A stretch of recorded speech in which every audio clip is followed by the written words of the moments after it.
Good morning, students. Today we shall continue with the story Dr. Heidegger's experiment.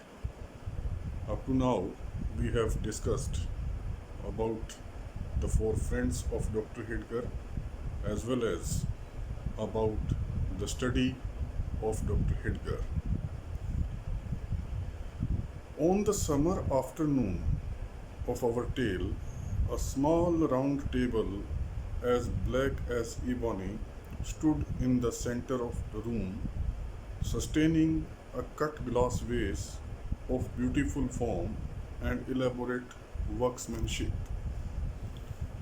Author says that particular afternoon, summer afternoon of this particular story, there was a small round table kept in the center of the room. It was of black color and it was having a pot, glass pot, which was beautifully carved. The sunshine came through the window between the heavy festoons of two faded damask curtains. Sun rays were falling there on that particular pot, coming through the curtains and fell directly across this vase so that a mild splendor was reflected from it on the ashen visages of the five old people who sat around.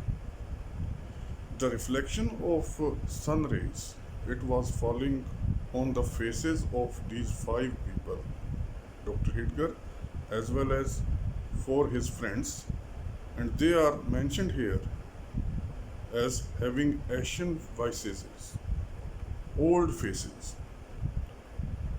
Four champagne glasses were also on the table. My dear old friends, repeated Dr. Heidegger. Addressing to his friends, Dr. Heidegger says, may I reckon on your aid in performing an exceedingly curious experiment. Once again he asks, may I depend on your assistance, depend on your help in performing this very curious experiment. Now Dr. Heidegger was a very strange old gentleman whose eccentricity had become the nucleus for 1,000 fantastic stories.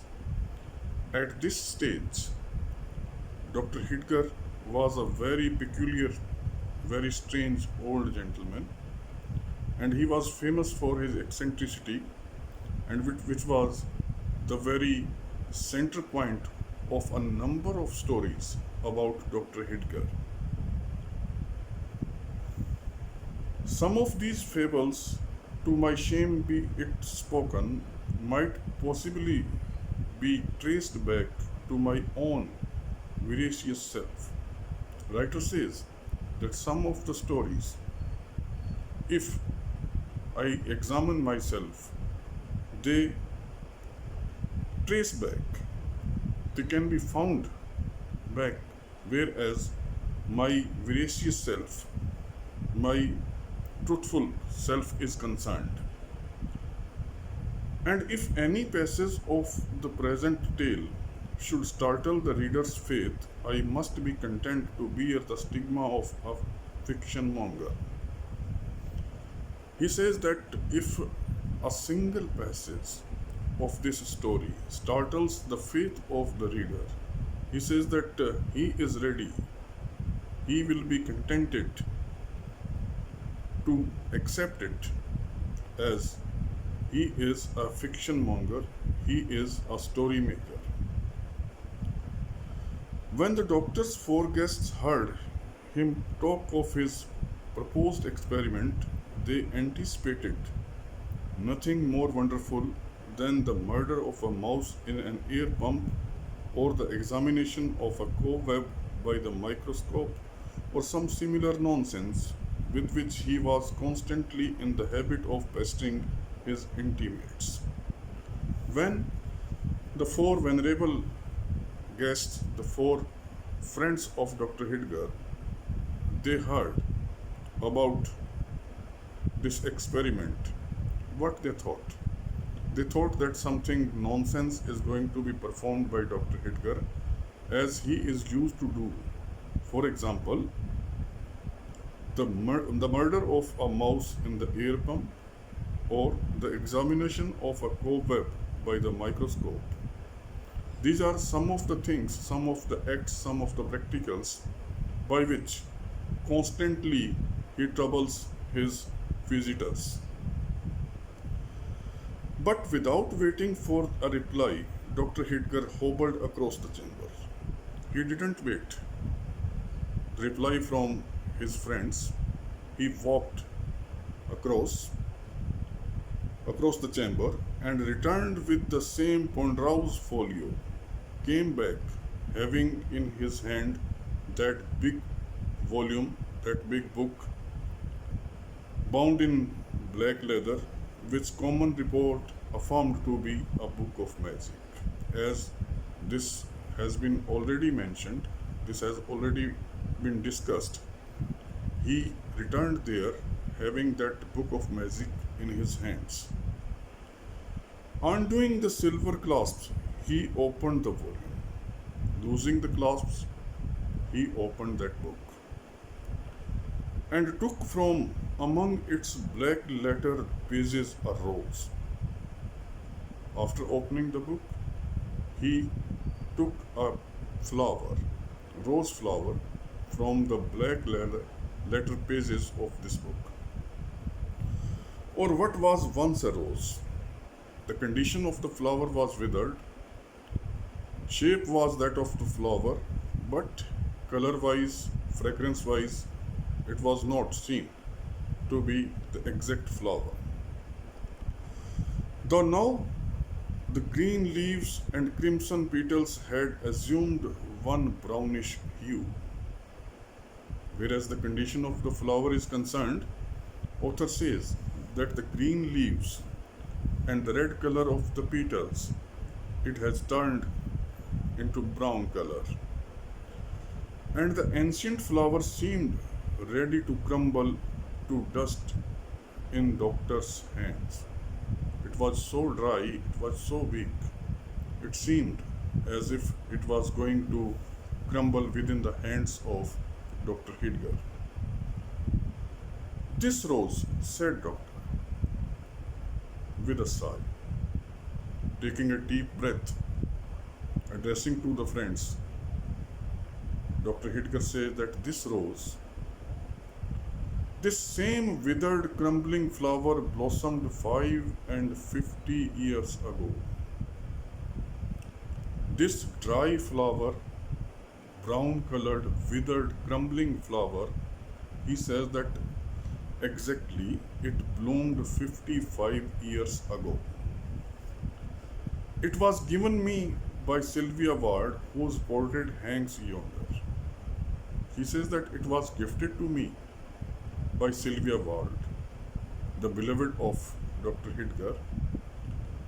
And he also says the portrait that is hanging there, the portrait is that of Sylvia Ward. And I meant to wear it in my bosom at our wedding. It was gifted by her, and I was there at a point to decorate myself with this flower on the occasion of wedding. 550 years it has been treasured between the leaves of this old volume. He says that for 55 years this flower has been kept between the pages of this book as a precious thing, as a treasure. Now, would you deem it possible that this rose of half a century could ever bloom again? Asks to the friends, can you think, can you believe, can you imagine, can you consider? Is it possible that a dry and withered flower that of 55 years ago can once again bloom? Nonsense, said the widow wisely, with a peevish toss of her head. Reacting with the movement of the head, widow wisely says that this is a nonsense. It cannot be possible. You might as well ask whether an old woman's wrinkled face could ever bloom again. You can also say that the wrinkled skin of an old lady can also change. Means an old lady can also become young once again. She answered Dr. Heidegger. Dr. Heidegger answered, okay, look and observe. He uncovered the vase and threw the faded rose into the water which it contained. He removed the cover, the plate of the pot, that of the vase, and he threw this faded flower in the water this pot was containing. At first, it lay lightly on the surface of the flute, appearing to imbibe none of its moisture. In the beginning, this dry, withered flower started floating on the surface of the water. In the beginning, it did not seem that it was absorbing any sort of water. Soon, however, a singular change began to be visible. Soon after, what happened? A very peculiar, very specific change appeared there, whereas that flower was concerned. The crushed and dried petals stirred. The dry, crumbling petals, they started moving. There was a movement and assumed a deepening tinge of crimson. Slowly and slowly, they assumed a red color, as if the flower were reviving from death-like slumber. It seemed as if the flower was awakening again from sleep, death-like sleep. The slender stalk, the twigs of foliage became green. Another parts of that flower, the stalk, the foliage, the leaves, they started becoming green. And there was the rose of half a century. After some time, there was exactly the blooming rose as it was 55 years ago, looking as fresh as when Sylvia Ward had first given it to her lover. It was looking as fresh as it was when Sylvia Ward gifted it to Dr. Heidegger. It was scarcely full blown, though it was not properly or fully blown, for because some of its delicate red leaves curled modestly around its moist bosom, within which 2 or 3 dewdrops were sparkling. The reason was that some of the red leaves, they curled. They could not straighten themselves, and some of the dewdrops, they were also shining there, sparkling there. Mark it here. We shall continue in the next lecture. Thank you very much.